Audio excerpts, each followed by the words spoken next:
Hello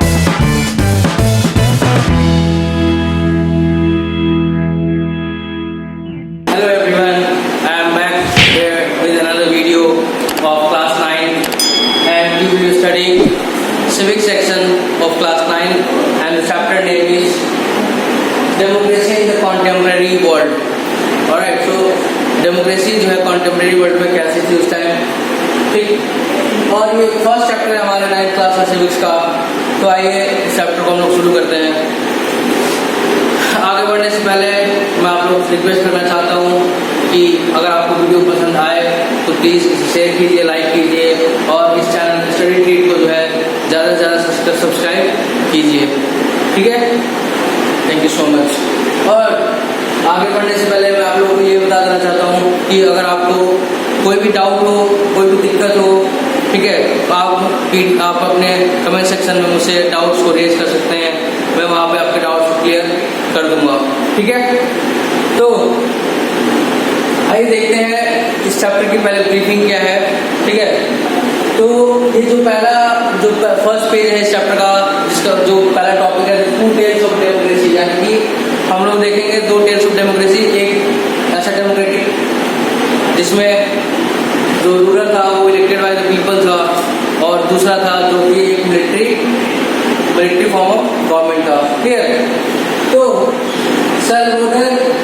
Salvador Allende ये एक person था 1970s के टाइम पे, जो कि प्रेसिडेंट हुआ करता चिले का, ठीक है। चिले का ये प्रेसिडेंट था जो कि एक कंट्री है साउथ अमेरिका में, ठीक है। His government was overthrown on 11 September 1973 by military, यानी कि उसका जो डेमोक्रेटिक गवर्नमेंट था वो इलेक्टेड प्रेसिडेंट बना हुआ था, ठीक है, on the basis of voting. और इसकी गवर्नमेंट जो है 11 सितंबर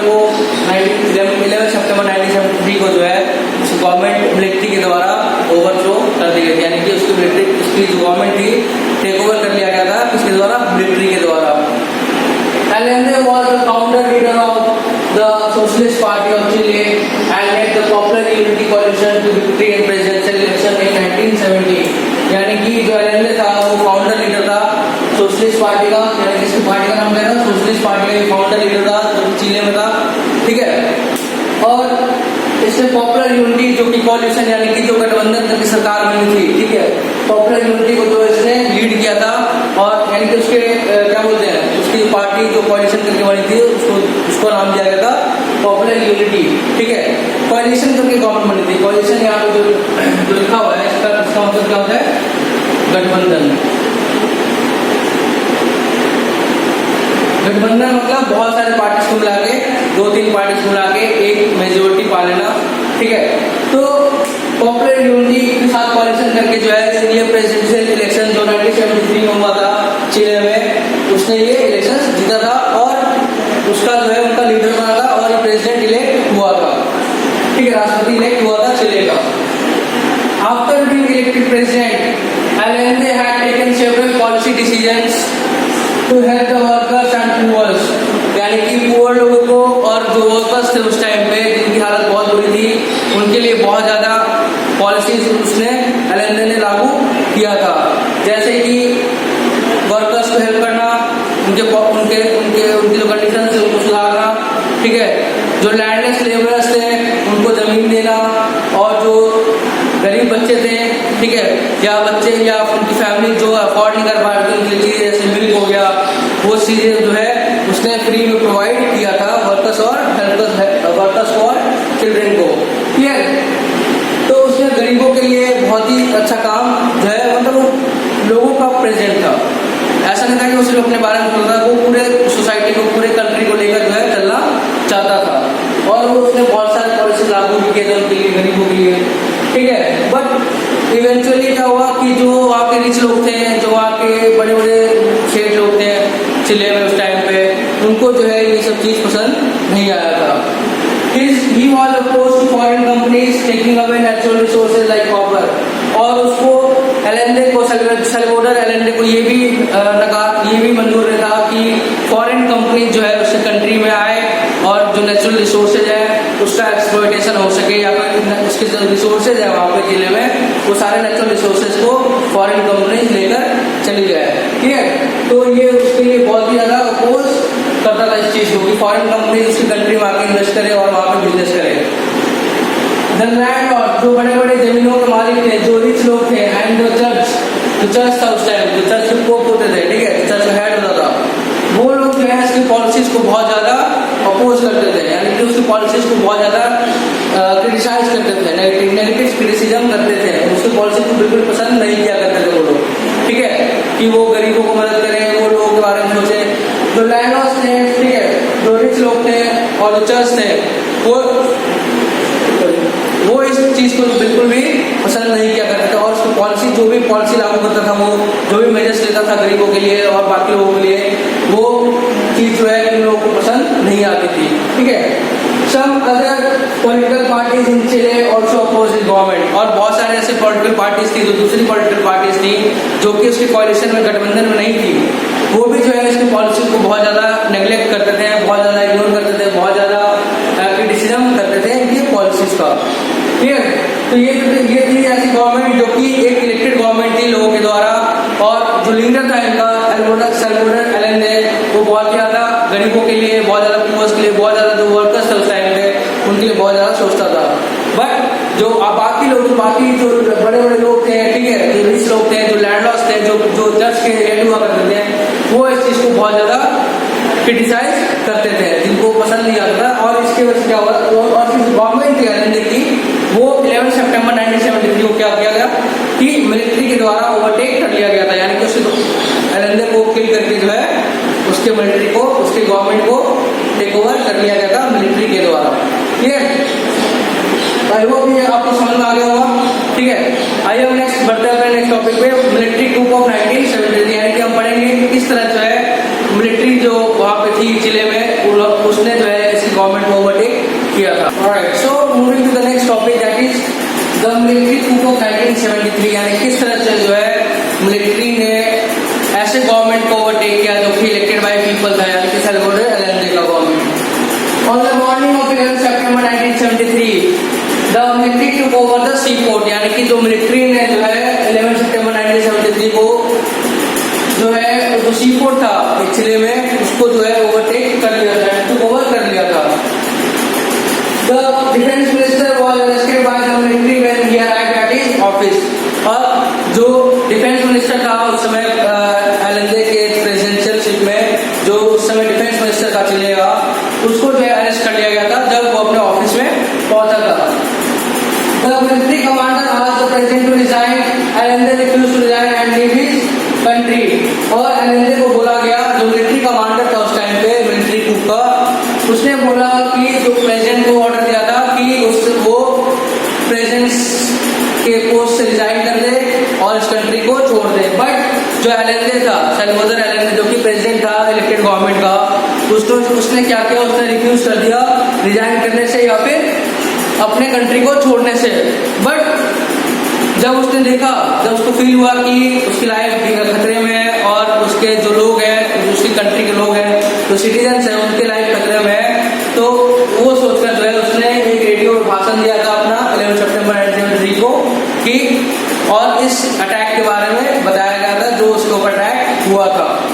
ठीक है, जब उसने रेडियो पे अपना लेक्चर दिया था, भाषण दिया था सैल्वाडोर अलेंदे ने, तो उसके बाद क्या किया, जो मिलिट्री कमांडर्स थे, जो ऑफिसर्स थे, उन्होंने क्या किया कि इसके ऑफिस को पूरा चारों तरफ घेर लिया और वहाँ पे बॉम्बिंग करना स्टार्ट कर दिया, यानी कि उसके प्रेसिडेंट के ऑफिस में या उसके हाउस पे अटैक करना शुरू कर दिया था। और उसी अटैक में जो है सैल्वाडोर अलेंदे का डेथ हुआ था। Clear, government elected by people was overthrown by military through conspiracy and violence, और जो कि एक ऐसा गवर्नमेंट जो कि एक इलेक्टेड बाय पीपल था, यानी कि लोगों के चुना गया या लोगों के द्वारा चुना गया जो एक गवर्नमेंट था अलेंदे का, वो ओवरथ्रोन कर दिया गया, उसको हटा दिया गया था और मिलिट्री गवर्नमेंट जो है वहां पे लागू कर दिया गया था थ्रू कॉन्स्पिरेसी, यानी साजिश और वायलेंस है। ठीक है, जनरल ऑगस्टो पिनोशेट, ठीक है, जनरल ऑगस्टो पिनोशेट जो कि मिलिट्री का लीडर था, हेड था,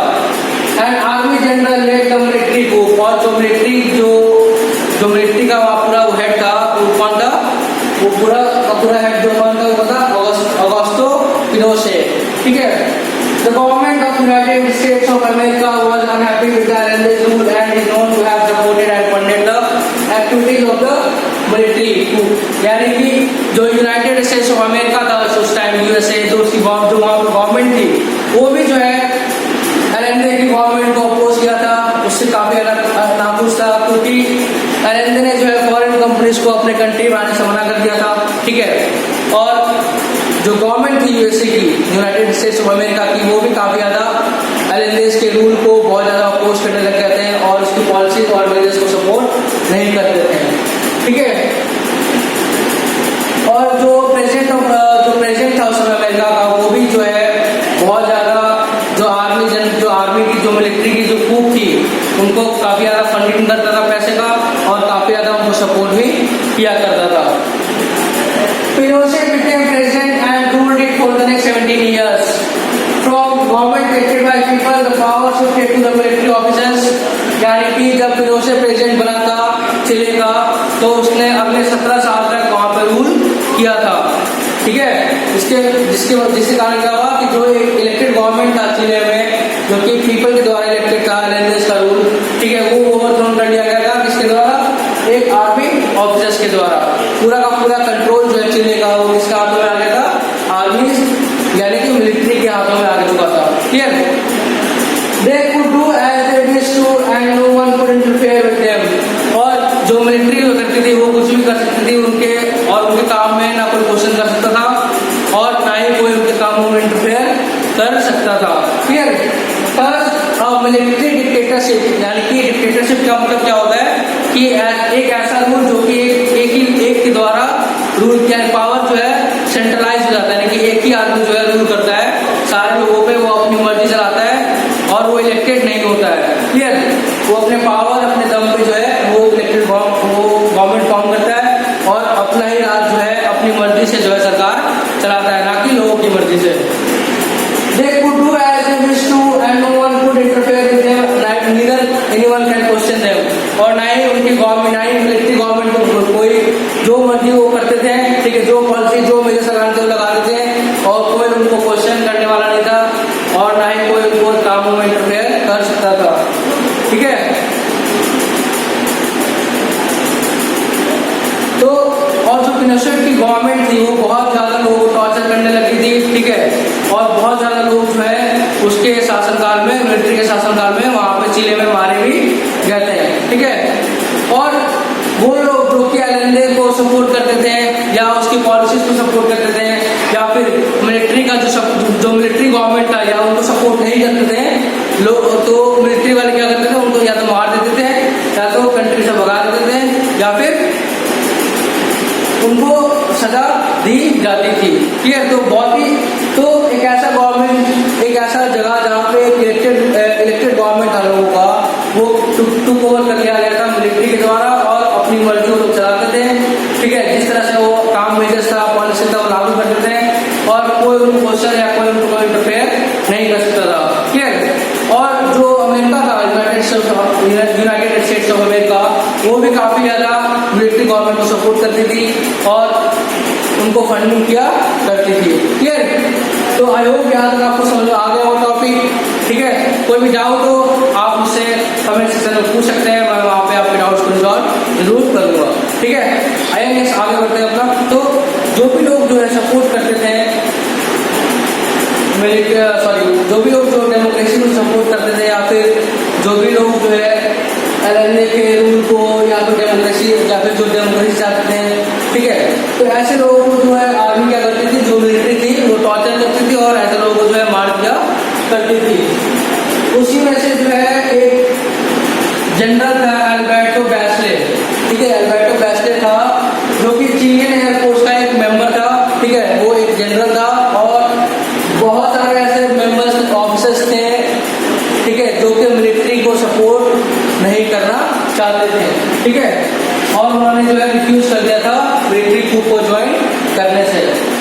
general Bachelet wife and his children were put in prison and tortured.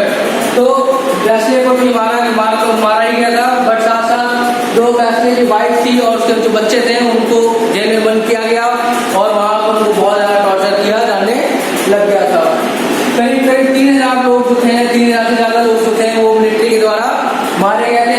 ठीक है, मेनी मोर वर रिपोर्टेड मिसिंग, यानी कि बहुत सारे ऐसे लोग थे जिनका कुछ अता पता नहीं चला और मतलब मिसिंग थे, मतलब उनको गायब हो गए थे। ठीक है, मतलब या तो ऑब्वियसली मार दिया गया हुआ या फिर कुछ लोग कंट्री छोड़ के चले गए होंगे। ठीक है, और आज तक जो है उनको पता नहीं चला उनके बारे में कि वो लोग कहाँ गए, क्या हुआ उन लोगों को, या क्या किया उन्होंने उनके साथ। ठीक है, तो ये था मिलिट्री का रूल जो बहुत ज्यादा हार्ड एंड फास्ट रूल था। बहुत वहाँ पे मिलिट्री डिक्टेटरशिप लागू कर दिया गया था। ठीक है, पिनोशे के द्वारा, और बहुत ही ज्यादा वहाँ पे लोगों के साथ बर्बरता और बहुत ज्यादा उनको टॉर्चर किया जाने लग गया था। क्लियर? आइए नेक्स्ट बढ़ते हैं नेक्स्ट टॉपिक पे। Alright, so moving to the next topic, we have the topic name restoration of democracy, यानी कि किस तरह से जो है दोबारा चिले में डेमोक्रेसी देखा गया था जब आर्मी मिलिट्री को यानी कि जो बैचलेट की गवर्नमेंट थी, ठीक है, पिनोशेट की गवर्नमेंट जो थी उसको हटाया गया था।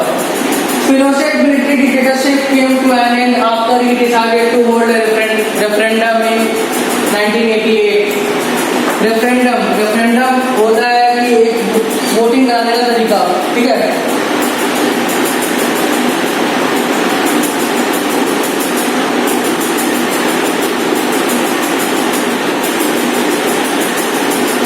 ठीक है, रेफरेंडम होता है एक वोटिंग कराने का तरीका जिससे दोबारा गवर्नमेंट को इलेक्ट किया जाता है। तो पिनोशेट मिलिट्री डिक्टेटरशिप, यानी जो पिनोशेट जो कि उस समय उसका मिलिट्री डिक्टेटरशिप चल रहा था चिले में, उसने 1988 में एक रेफरेंडम होल्ड करने का सोचा। उसको ये लगा कि अगर मैं रेफरेंडम करूंगा तो लोग जो है मेरी गवर्नमेंट को यस बोलेंगे, यानी कि मुझे मेरी गवर्नमेंट को सपोर्ट करेंगे और मुझे ही वोट देंगे। बट ऐसा नहीं हुआ। ठीक है, क्योंकि चिले के जो लोग थे 17-18 साल के बाद भी जो है चिले के लोगों को उनका अपना जो ट्रेडिशन था, डेमोक्रेटिक ट्रेडिशन जो था, वो भूले नहीं थे वो लोग। ठीक है, और जो ब्रुचुअलिटी, जो टॉर्चर ने जो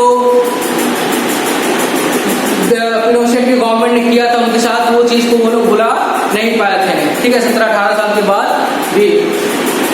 He felt confident that in this referendum the people would say yes to his continuing power. उसको लगा था कि अगर मैं रेफरेंडम, उसको कॉन्फिडेंट था कि अगर मैं ये रेफरेंडम करता भी हूँ तो लोग मुझे ही सपोर्ट करेंगे और मेरी पावर को ही सपोर्ट करेंगे। But the people of Chile had not forgotten their democratic traditions. But जो वहाँ के लोग थे उनको ये ट्रेडिशन भी मालूम था कि डेमोक्रेटिक गवर्नमेंट ही बहुत ज्यादा सही तरीके से चलता है, जो कि इलेक्टेड बाय पीपल होता है।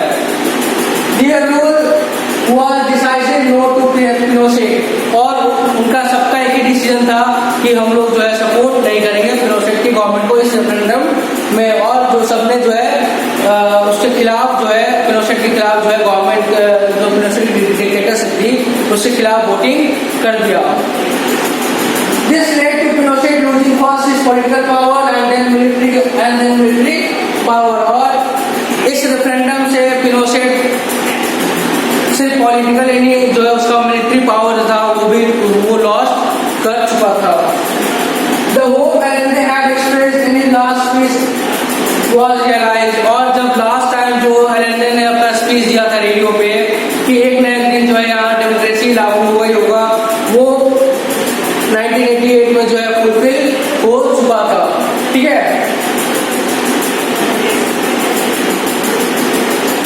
जो करप्ट गवर्नमेंट थी, जो ब्रुचुअल गवर्नमेंट थी, ठीक है, वो जो है जो कावर्डिश यानी कि जो डरपोक जो सरकार थी उस टाइम पे, जो पावर के दम पे अपने वायलेंस के दम पे जो सरकार बनाया था डिक्टेटरशिप का मिलिट्री वाला, वो फाइनली क्या हुआ था, वो खत्म हो चुका था। और जो मिलिट्री डिक्टेटरशिप था वो फाइनली जो है चिले में लॉस हो चुका, यानी कि खत्म हो चुका था।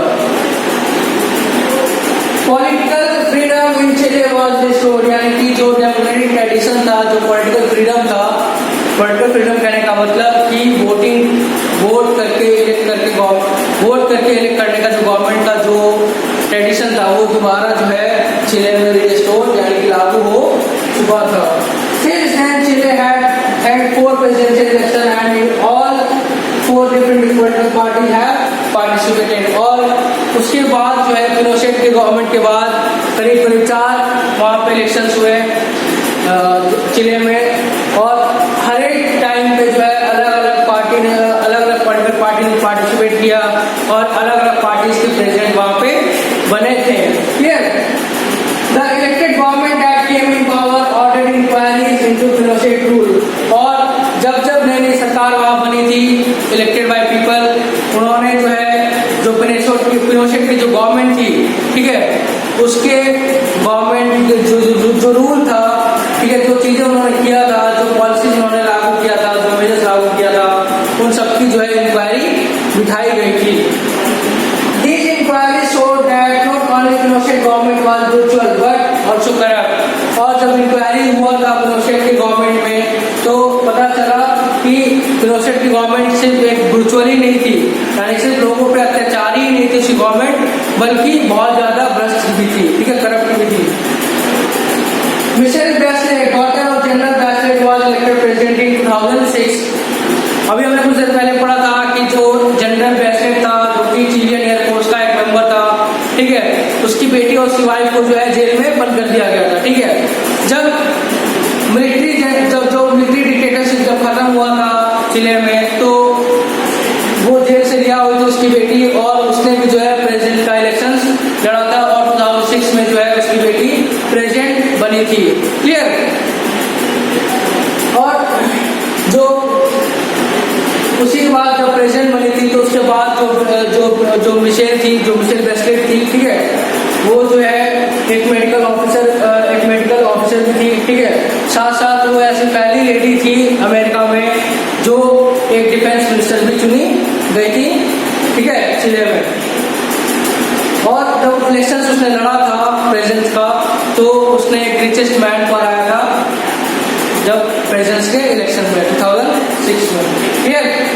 तो आई होप ये जो किस तरह से जो है डेमोक्रेसी वहाँ पे लागू किया गया दोबारा आपको क्लियर हो गया होगा। मैं हमेशा रिपीट करता हूँ कि कोई भी डाउट हो तो आप प्लीज मुझसे जो है कमेंट सेक्शन में जरूर से जरूर पूछिएगा, ठीक है। और जो पीडीएफ मिलेगा इस चैप्टर का पीडीएफ जो है उससे जरूर हर टॉपिक्स को रिवाइज करते रहिएगा, ताकि आप लोगों को क्लियर हो जाए और ज़्यादा से बेहतर, ठीक है। तो आइए नेक्स्ट टॉपिक पर देखते हैं लोग क्या है।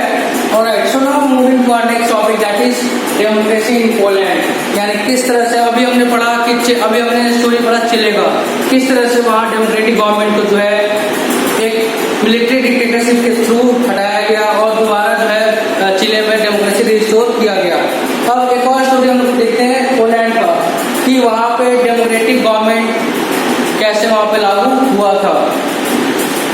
In 1980, the Poland was ruled by Polish United Workers Party। ठीक है, तो उस समय पोलैंड में क्या हुआ कि जो पोलैंड था वो एक पार्टी जिसका नाम था पॉलिश यूनाइटेड वर्कर्स पार्टी, इसके द्वारा रूल किया जाता था। This was one of the many communist parties that ruled in several parts of the East Europe।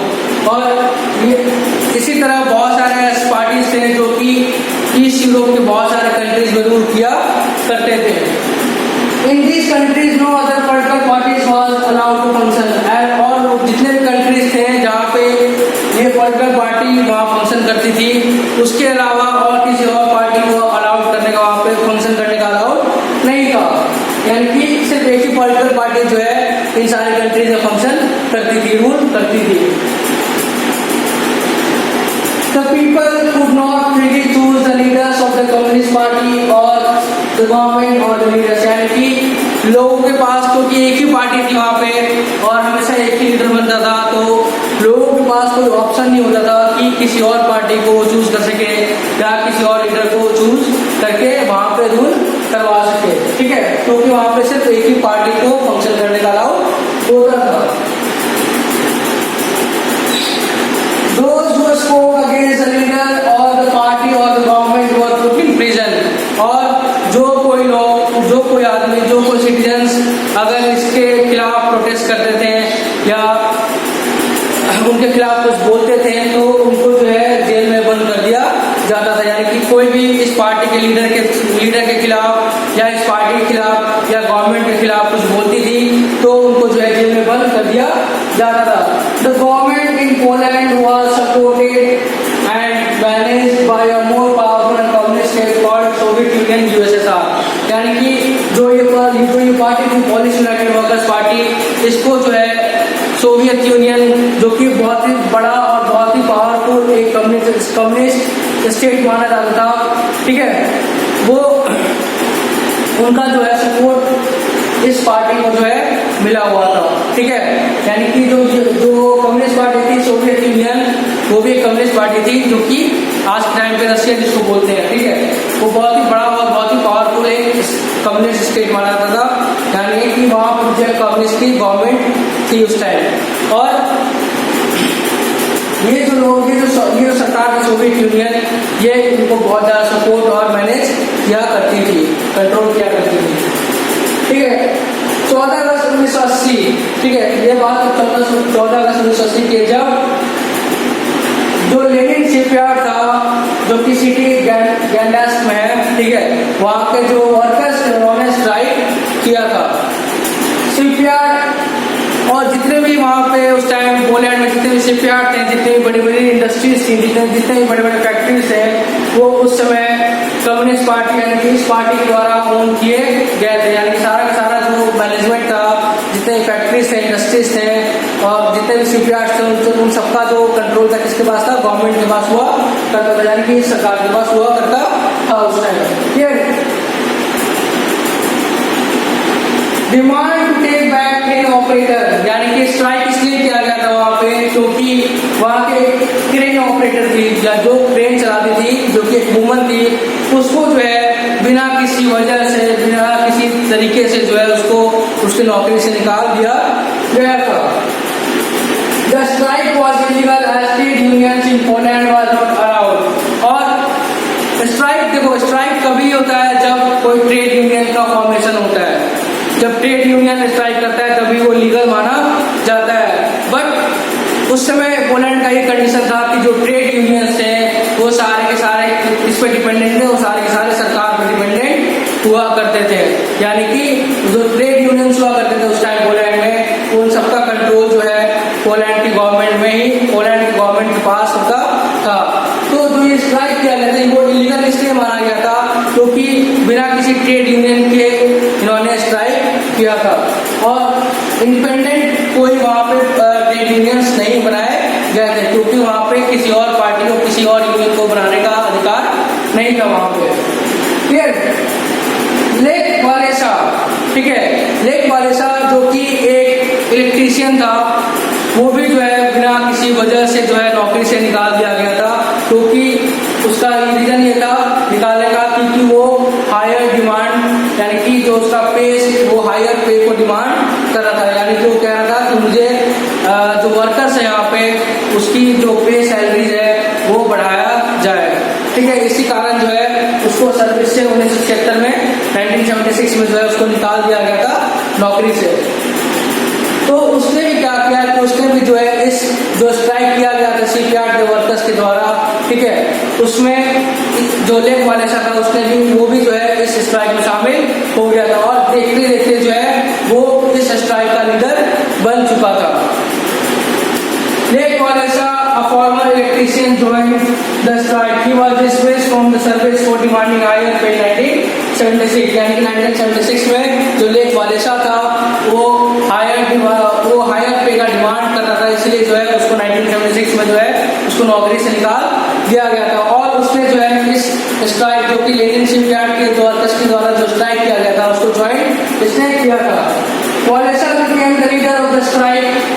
The strike began spreading across the city। और जब ये धीरे धीरे क्या हुआ, जब ये लीडर बन चुका था लेक वालेसा इस स्ट्राइक का, तो धीरे धीरे क्या हुआ कि ये जो स्ट्राइक था वो पूरे का पूरे गैंडास्क शहर में जो है फैल चुका था। Workers started raising higher demands.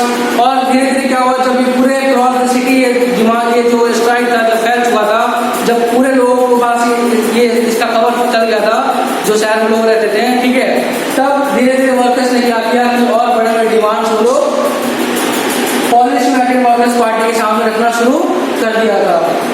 They wanted right to form independent trade unions. और उनमें सबसे पहला जो बड़ा डिमांड रखा गया था वर्कर्स के द्वारा वो ये था कि वो एक इंडिपेंडेंट ट्रेड यूनियन बनाने का अधिकार उनको मिले, यानी कि ट्रेड यूनियन बनेगा तभी जो है वो लोग अच्छे से स्ट्राइक, वो लीगल स्ट्राइक कर सकते हैं, तभी वो अपनी डिमांड को अच्छे से पेश कर सकते हैं। ठीक है, तो उन्होंने ये सबसे पहला डिमांड ये रखा था कि जो उनका एक इंडिपेंडेंट ट्रेड यूनियन बनाने का अधिकार उनको मिले। They also demanded release of political prisoners, यानी कि जो उस समय दूसरे जो छोटे मोटे जो प्रिजनर जो पॉलिटिकल लीडर्स थे उनको जो जेल में बंद कर दिया गया था उनको रिलीज करने का डिमांड रखा। And to end censorship on the press, और उन्होंने ये भी डिमांड रखा कि जो सेंसरशिप यानी कि जो स्ट्रिक्टनेस जो लगा रखा है प्रेस पे उसको भी खत्म किया जाए। ठीक है, जो आज़ादी है प्रेस की, यानी कि न्यूज़ पेपर्स हो गया, मीडिया हो गया, न्यूज़ चैनल्स हो गए, उनको मैगजीन्स हो गया, उनको जो है उनका जो सेंसरशिप है वो खत्म किया जाए और उनको भी आज़ादी दी जाए, ताकि और वो इसलिए ऐसा करना चाहते थे ताकि वो भी जो है अपने व्यूज को, अपने ओपिनियंस को, अपने डिमांड्स को जो है ज़्यादा से ज़्यादा लोगों तक पहुँचा सके through news papers, through news channels etcetera. Clear? तो आई होप ये टॉपिक आपको क्लियर हो गया होगा किस तरह से जो है लीडर्स ने स्ट्राइक किया इस पार्टी के खिलाफ, जो कि एक बहुत ही बड़ी कम्युनिस्ट पार्टी हुआ करती थी उसमें पोलैंड में। क्लियर? सो जो प्रोटेस्ट जो स्ट्राइक किया गया था वहाँ के लेनिनशिप के वर्कर्स के द्वारा, ठीक है, वो मूवमेंट इतना movement became so popular that the government had to give in, यानी कि इतना प्रोटेस्ट, इतना जद्दोजहद करने के बाद मूवमेंट इतना पॉपुलर हो गया था कि गवर्नमेंट को जो है हार मानना पड़ गया था। गवर्नमेंट को जो है उन वर्कर के सामने लेक वालेसा के सामने जो है झुकना पड़ा था। The workers led by Walesa signed 21-point agreement with the government that ended the strike, और जब गवर्नमेंट हार गई थी उनके सामने, वर्कर के सामने, लेक वालेसा सामने, तो गवर्नमेंट और वालेसा के सामने 21-point एग्रीमेंट साइन किया गया था गवर्नमेंट का, जिसकी वजह से स्ट्राइक खत्म किया गया वर्कर्स के द्वारा। The government agreed to recognize the workers' right to form independent trade unions and right to strike, और उसके जब 21-point एग्रीमेंट साइन किया गया था लेक वालेसा और गवर्नमेंट के द्वारा, तब गवर्नमेंट ने रिकॉग्नाइज किया कि हाँ एक इंडिपेंडेंट ट्रेड यूनियन बनना चाहिए और उनको जो है स्ट्राइक करने यानी हड़ताल करने का उनको अधिकार मिलना चाहिए। ठीक है, after the Gdansk agreement was signed a new trade union called Solidarity was formed. जब जो डैन शहर में जो एग्रीमेंट साइन हुआ था जहाँ पे लेनिन शिपयार्ड था, ठीक है, पोलैंड में, ये जी डैन क्या है, ये एक शहर था पोलैंड में, ठीक है, तो वहाँ पे जो एग्रीमेंट साइन हुआ था, उस एग्रीमेंट साइन होने के बाद क्या हुआ कि एक इंडिपेंडेंट ट्रेड यूनियन की स्थापना की गई थी, जो कि पहले अलाउड नहीं था जब स्ट्राइक होने से पहले। ठीक है, और उस ट्रेड यूनियन का नाम क्या था, सॉलिडेरिटी, जो कि एक इंडिपेंडेंट ट्रेड यूनियन बनाया गया था लेक वालेसा के द्वारा। It was for the first time that an independent trade union was found in any communist state, और ऐसा पहली बार हुआ था इतिहास में, और जितने भी कंट्रीज में जो कम्युनिस्ट स्टेट था, ठीक है, उससे पहला बार हुआ था जब पोलैंड में एक इंडिपेंडेंट ट्रेड यूनियन का फॉर्मेशन किया गया था, ठीक है, जिसका नाम था सॉलिडेरिटी, और इसको लीड किया था किसने, वालेसा ने, लेक वालेसा ने। ठीक है, within a year solidarity swept across Poland, और धीरे धीरे क्या हुआ कि जो सॉलिडेरिटी नाम का जो ट्रेड यूनियन था वो पूरे के पूरे पोलैंड में जो है फैल चुका था, यानी काफी ज्यादा पॉपुलर हो चुका था ये धीरे धीरे पोलैंड में। Deviations of widespread corruption and mismanagement of government made matters worse to the ruler. जब deviations मतलब जब करप्शन के बारे में सबको पता चला, पूरे पोलैंड को पता चला, और जो मिसमैनेजमेंट गवर्नमेंट का जो मिसमैनेजमेंट हो रखा था, ठीक है, स्ट्राइक होने से पहले जब उसके बारे में लोगों को पता चलने लग गया था, तो उस समय उस गवर्नमेंट का जो मैटर था बहुत ज्यादा खराब हो चुका था, यानी काफी ज्यादा परेशान जो गवर्नमेंट उस समय हो चुकी थी, जो रूलर था उस समय, ठीक है, गवर्नमेंट का, वो काफी ज्यादा परेशान, काफी ज्यादा हताश हो चुका था। The government led by general Jaruzelski, ठीक है, उस समय जो गवर्नमेंट था उसका लीडर कौन था, जनरल जारुजेल्स्की, ठीक है, give एनेक्सियस and impose martial law. जब वो बहुत ज़्यादा घबराने लग गया था, जो कि जनरल जेलेंस्की जो कि गवर्नमेंट का हेड हुआ करता था, उसने क्या किया, घबराहट के मारे क्या किया, गुस्से के कारण क्या किया, उसने मार्शियल लॉ जो है पूरे पोलैंड में इम्पोज कर दिया गया था। ठीक है, मार्शियल लॉ क्या होता है कि ये एक ऐसा लॉ है जिसमें किसी को भी जो है जेल में बंद किया जा सकता है 1 साल तक। ठीक है, बिना किसी रीजन, बिना किसी कंडीशंस में। ठीक है, मार्शियल लॉ ऐसा लॉ है जो जिसको जो है किसी भी पर्सन को जो है अगर किसी गवर्नमेंट को हार्म करने की कोशिश करता है या कोई प्रोटेस्ट करने की कोशिश करता है, तो उसको जो है बिना किसी रीजन के, बिना किसी पुलिस FIR के जो है उसको बिना उसको बताया जो है उसको जेल में बंद किया जा सकता है। ठीक है, उसी लॉ पे ये जो मार्शियल लॉ है वो जनरल जेलेंस्की ने इम्पोज कर दिया था पोलैंड में इन दिसंबर 1981 में। तब दिसंबर 1981 में जो है ये मार्शियल लॉ इम्पोज कर गया था जेलेंस्की के द्वारा, जो कि गवर्नमेंट का हेड हुआ करता था। Thousands of solidarity members were put in prison. ठीक है, freedom to organize, protest and express opinions was once again taken away। यानी कि जो सॉलिडरिटी के जो मेंबर्स थे, धीरे धीरे क्या हुआ था कि जो मेंबर्स थे सॉलिडरिटी के वो पोलैंड में पूरा फैल चुका था और करीब करीब उसके 1 करोड़ मेंबर्स हो चुके थे पोलैंड में। ठीक है, तो जब मार्शियल लॉ इम्पोज किया गया पूरे पोलैंड में, तो उसके तहत क्या हुआ कि जो सॉलिडरिटी के जो मेंबर्स थे, करीब करीब हजारों मेंबर्स को जो है जेल में बंद कर दिया गया था। ऑर्गेनाइज यानी कि कोई भी प्रोटेस्ट ऑर्गेनाइज करने का, कोई भी स्ट्राइक ऑर्गेनाइज करने का, प्रोटेस्ट करने का या वो अपने ओपिनियंस को एक्सप्रेस करने का अधिकार जो है दोबारा लोगों से छीन लिया गया था। Another famous strike organized by solidarity began in 1988। और जब ये मार्शियल लॉ इम्पोज किया गया और बहुत सारे जो सॉलिडरिटी के मेंबर्स थे जब उनको जेल में बंद किया गया, तो दोबारा जो है स्ट्राइक किया गया सॉलिडरिटी के मेंबर्स के द्वारा। ठीक है, जो कि 1988 में किया गया था। This time the Polish government was weaker, support of Soviet Union was uncertain and economy was in decline। तो जब दोबारा प्रोटेस्ट किया गया पोलैंड में सॉलिडरिटी के मेंबर्स के द्वारा, उस समय जो गवर्नमेंट थी जेलेंस्की की वो इतनी कमजोर हो चुकी थी। ठीक है, इकोनॉमी जो है, अर्थव्यवस्था जो थी वो इतनी खराब हो चुकी थी और जो सोवियत यूनियन का सपोर्ट पहले जो मिलता था वो भी सपोर्ट जो है धीरे धीरे खत्म होने लग गया था गवर्नमेंट को। ठीक है, पोलैंड के गवर्नमेंट को, जिसके कारण क्या हुआ कि गवर्नमेंट को दोबारा जो है घुटने टेकने पड़ते हैं सॉलिडरिटी के मेंबर्स के सामने, सॉलिडरिटी ट्रेड यूनियन के सामने। ठीक है, another round of negotiations with Wallisa resulted in agreement in 1989 for free elections। अब जब दोबारा एग्रीमेंट साइन किया गया तो वालेसा के द्वारा, तो उस एग्रीमेंट में साइन किया गया कि एक फ्री इलेक्शंस कराया जाए। ठीक है, Solidarity contested all 100 seats of Senate and won 99 of them। तब जब फ्री इलेक्शंस का एग्रीमेंट साइन हुआ तो अगले साल जो है 1989 में दोबारा एक बार इलेक्शंस हुआ। ठीक है, इसमें करीब जो 100 सीट थे सीनेट के, जो वहाँ पर पार्लियामेंट जिसको सीनेट कहते हैं, वहाँ 100 सीट पे जो है सॉलिडरिटी ने वहाँ पे अपने कंटेस्टेंट्स को आप बिठाए थे और इलेक्शंस करवाए थे। ठीक है, जिसमें 100 सीट्स में क्या हुआ कि 99 सीट जो है वो सॉलिडरिटी जो ट्रेड यूनियन था उसको जीत मिली थी इस इलेक्शन में। Poland had its first presidential election in which more than one party could contest elections। और पोलैंड में ये ऐसा पहली बार हुआ था जब एक प्रेसिडेंशियल इलेक्शन हुआ था और उसमें बहुत सारे पार्टीज ने पार्टिसिपेट किया था।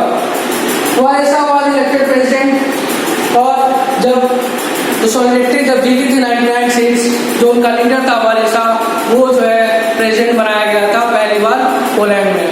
तो इस तरह से जो है, जो कि एक पार्टी जो थी सोशलिस्ट वर्कर पार्टी जो थी वहाँ पे, ठीक है, उन्होंने किस तरह से जो है लोगों पे अत्याचार किया, सेंसरशिप लगाया प्रेस पे, और जब स्ट्राइक हुआ, जब वालेसा उसके प्रेसिडेंट बने, तब जो है जाकर पोलैंड में डेमोक्रेसी लागू हुआ था, जो कि एक इलेक्टेड गवर्नमेंट था लोगों के द्वारा।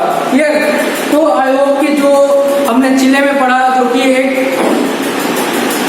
एक डेमोक्रेटिक गवर्नमेंट था, ठीक है, इलेक्टेड बाय पीपल, उसको दोबारा जो है डिक्टेटरशिप के द्वारा, मिलिट्री डिक्टेटरशिप के द्वारा लागू किया गया। फिर जो है दोबारा वहाँ पे वो हटा और दोबारा डेमोक्रेसी आई वहाँ पे चिले में। उसी तरह जब पोलैंड का हमने देखा तो पोलैंड में पॉलिटिकल पार्टी जो थी वो राज कर रही थी एक, ठीक है, और लोगों को बहुत ज्यादा अत्याचार किया, वहाँ के पॉलिटिकल फ्रीडम्स नहीं थे।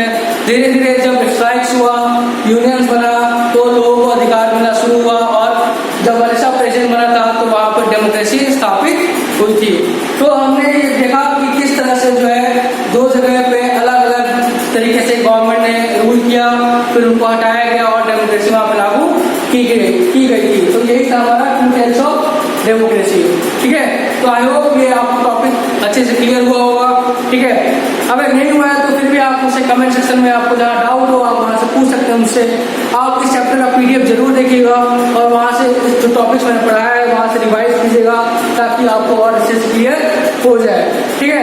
तो आई होप कि आपको जो अंडरस्टैंडिंग है डेमोक्रेसी का वो आपको पता चल होगा कि डेमोक्रेसी क्या कहता है, कि democracy is a form of government which is elected by the people, यानी कि डेमोक्रेसी एक ऐसा फॉर्म गवर्नमेंट होता है जहाँ पे लोगों को अपने रूलर चूज करने का अधिकार मिलता है, क्लियर। तो आइए देखते हैं अपना नेक्स्ट टॉपिक आगे क्या है इस चैप्टर में, ठीक है। आपसे रिक्वेस्ट है कि प्लीज इस चैप्टर के पीडीएफ से आप अपने टॉपिक्स को रिवाइज जरूर कीजिएगा। Alright, so now the next topic we have is the two features of democracy, यानी कि जो हमने स्टोरी पढ़ा अभी चिले का और पोलैंड का, उससे हम लोग क्या दो फीचर्स निकाल सकते हैं डेमोक्रेसी का, ठीक है। Let us compare to non democratic governments in this stories, ठीक है। हम दो नॉन डेमोक्रेटिक गवर्नमेंट्स को कंपेयर करते हैं और देखते हैं क्या कंक्लूजन निकलता है। There were many differences between Pinochet rule in Chile and communist rule in Poland. जैसा कि हमने स्टोरी पढ़ा तो हमें पता चला कि जो पिनोशेट का गवर्नमेंट था चिले में और जो कम्युनिस्ट पार्टी था पोलैंड में, उन्होंने किस तरह से रूल किया था। Chile was ruled by military dictator while Poland was ruled by a political party, ठीक है। तो हमने देखा कि जो चिले था वो रूल किया गया था मिलिट्री डिक्टेटर के द्वारा, ठीक है, जो कि पिनोशेट का गवर्नमेंट था, और जो पोलैंड था वो रूल किया गया था political party, socialist workers political party, जो कि पोलैंड में जिसके द्वारा रूल किया गया था, ठीक है। The government of Poland claim that it was ruling on behalf of the working class, यानी कि जो गवर्नमेंट था पोलैंड का, सोशलिस्ट वर्कर्स पार्टी था, उनका मानना था कि हम रूल कर रहे हैं on the behalf of working classes, यानी कि जो वर्किंग पॉपुलेशन था पोलैंड का, हम उनके बिहाफ पे, यानी कि हम उनके लिए जो है गवर्नमेंट रूल कर रहे हैं, ठीक है। But Pinochet made no claim and openly favoured big capitalist, but जो पिनोशेट का गवर्नमेंट था मिलिट्री डिक्टेटरशिप का, और जब एलेंजे जो है गरीबों की मदद कर रहा था, ठीक है, गरीबों के प्रति बहुत ज्यादा भावना रखता था, तो ये जो वर्किंग जो बड़े लैंडलॉर्ड्स थे, जो बड़े रिच लोग थे, जो चर्च के जो लोग थे, उनको ये पसंद नहीं आता था, तो मिलिट्री रूल लगाया गया था। यानी कि जो पिनोशेट की गवर्नमेंट थी मिलिट्री वाली, वो बड़े बड़े कैपिटलिस्ट, यानी कि बड़े बड़े जो रिच लोग थे, जो पैसे वाले लोग थे, उनको ज्यादा फेवर करता था। ये हमने देखा, हमने स्टोरी पढ़ा था। These two are common in, और इन दोनों में हमने कॉमन क्या देखा, उनका रूल करने का तरीका जो अलग था, ठीक है, पिनोशेट का अलग था और जो पॉलिटिकल पार्टी थी पोलैंड में उनका अलग था। बट इन दोनों में क्या कॉमन फीचर था, the people could not choose और चेंज लीडर्स, यानी कि दोनों में हमने ऐसा देखा था कि पीपल को जो है अपने लीडर्स चूज करने का अधिकार नहीं था, ठीक है, और ना ही वो किसी दूसरे लीडर को चेंज कर सकते थे। जैसा पिनोशेट के मिलिट्री डिक्टेटरशिप में था कि एक ही कमांडर जो था, जनरल जो हेड था वो रूल करता था, और पोलैंड में हमने देखा कि जनरल जर्नलिस्ट था वो रूल किया करता था, उसके अलावा और कोई पॉलिटिकल पार्टीज को अलाउ नहीं था फंक्शन करने का, ठीक है। तो लोगों के पास ऑप्शन नहीं था लीडर्स को चूज करने का, दूसरे लीडर को चूज करने का, या फिर लीडर्स को चेंज करने का। उसी तरह there was no real freedom to express one's opinion, form political associations और प्रोटेस्ट। और हमने ये भी देखा कि जो भी लोग उसके खिलाफ बोलते थे उनको जेल कर दिया जाता था। तो वहाँ पे जो है उनका कॉमन फीचर ये भी था इन दोनों का कि वहाँ पे कोई रियल पॉलिटिकल फ्रीडम नहीं था, वोट देने का अधिकार नहीं था, कंटेस्ट करने का अधिकार नहीं था, अपने ओपिनियंस को रखने का अधिकार नहीं था, अपने ओपिनियंस को एक्सप्रेस करने का अधिकार नहीं था, वहाँ प्रोटेस्ट करने का अधिकार नहीं था, ना ही वहाँ पे हड़ताल करने का अधिकार था, और ना ही जो है वहाँ पे कोई पॉलिटिकल एसोसिएशन बना सकता था दूसरा।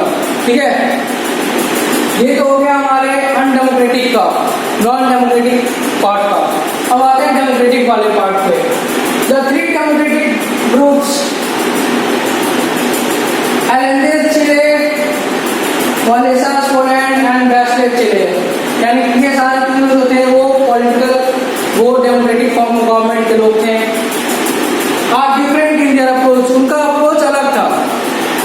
बैचलेट जो था उसका अलग, अलेंडे था उसका जो अलग था कि वो ज़्यादातर गरीब लोगों को प्रेफर करता था, उनकी देखभाल करता था, उनके प्रति पॉलिसीज और मेजर्स हमेशा लागू करता था। वहीं जो वालेसा का पोलैंड था वो अपने अधिकारों को वो चाहता था कि जो उनके अधिकार है वो उनको मिले, ट्रेड यूनियन बनाने का, स्ट्राइक करने का। उसी तरह जो बैचलेट जो अलेंडे जो वहाँ पे जो एयरफोर्स का जो जनरल था, ठीक है, बैचलेट, उसकी जो बेटी थी उसकी वो जब प्रेसिडेंट बनी थी 2006 में, तो उसका अलग अप्रोच था किसको लेकर, सोशल एंड इकोनॉमिक मैटर्स को लेकर। इन तीनों का जो अलग अलग अप्रोच था। Allende preferred control of government on big industries, यानी कि Allende का कहने का मतलब था कि जो बड़े बड़े इंडस्ट्री है, जो बड़े बड़े फैक्ट्री है, उस पर किसका कंट्रोल हो, उस पर गवर्नमेंट का कंट्रोल हो। ठीक है, Wallacea wanted the market to be free of government interference, यानी कि जो Wallacea जो कि एक वर्कर हुआ करता था लेनिन शिपयार्ड में, उसका मानना था कि जो मार्केट है, मार्केट में किसी भी गवर्नमेंट का इंटरफेरेंस नहीं होना चाहिए। और जो बैचलेट जो प्रेसिडेंट बनी थी, तो उसका जो व्यूज था, उसका जो अप्रोच था, वो इन दोनों के बीच में था।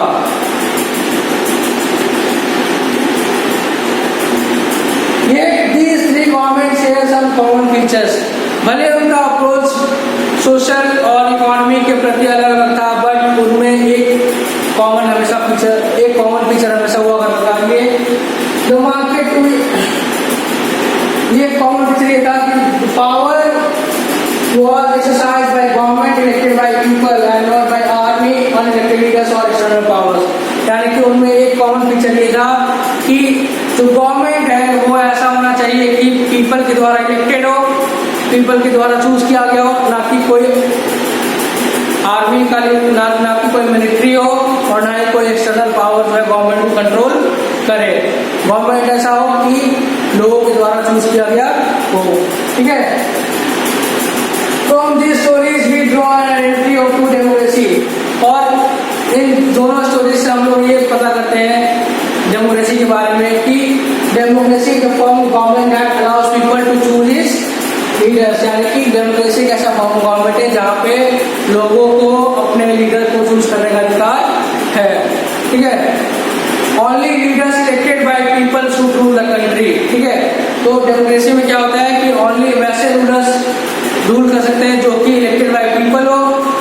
People should have freedom to express views, freedom to organise protest and freedom to organise और फ्रीडम टू प्रोटेस्ट, यानी कि एक डेमोक्रेसी में ऐसा होना चाहिए कि जो गवर्नमेंट है वो इलेक्टेड बाय द पीपल हो, और जो लोग हैं, लोगों को पूरा का पूरा अधिकार होना चाहिए कि अपने व्यूज, अपने एक्सप्रेशंस, अपने आइडियाज को रख सके, अपने ओपिनियंस को रख सके, उनको प्रोटेस्ट करने का अधिकार हो, उनको अपने लीडर्स को चूज करने का अधिकार हो। ठीक है, कहीं भी ऑर्गेनाइज होकर काम करने का अधिकार उनको पास होना चाहिए, ये हमारा डेमोक्रेसी कहता है। क्लियर? तो आई होप ये दोनों स्टोरी से हमने एक डेमोक्रेसी का 2 फीचर पढ़ा हमने। ठीक है, आपको अच्छे से अंडरस्टैंड हो गया होगा। क्लियर? कोई भी दिक्कत हो आप मुझसे कमेंट सेक्शन में जरूर पूछिएगा, मैं वहाँ पे आपके डाउट्स को क्लियर करूँगा। ठीक है, आइए हम नेक्स्ट आगे बढ़ते हैं नेक्स्ट टॉपिक पे। So as of now we have studied that how two different governments operated, non-democratic governments operated, and how the 3 other democratic governments operated in Chile and in Poland. Alright, so be studying till here only, and this is the first part of the video. We will see the other left chapters in the next part, and the leftover topics in the next part of the video. Alright, so as of now we are good till here. So I hope कि आप लोगों को जो chapters topics मैंने पढ़ाया है वो आपको पसंद आया होगा, और आप चाहें तो PDF जो मिलेगा आपको उससे भी आप लोग पढ़ सकते हैं, ताकि आपको और अच्छे से क्लियर हो जाए। कोई भी डाउट हो तो आप उससे ज़रूर जो है कमेंट सेक्शन में पूछिएगा, ठीक है। और फाइनली मैं आपसे रिक्वेस्ट करना चाहता हूँ कि अगर आपको वीडियो पसंद आया हुआ तो प्लीज़ उसको लाइक कीजिए, शेयर कीजिए और इस चैनल को सब्सक्राइब कीजिएगा। Right, so thank you for watching the video.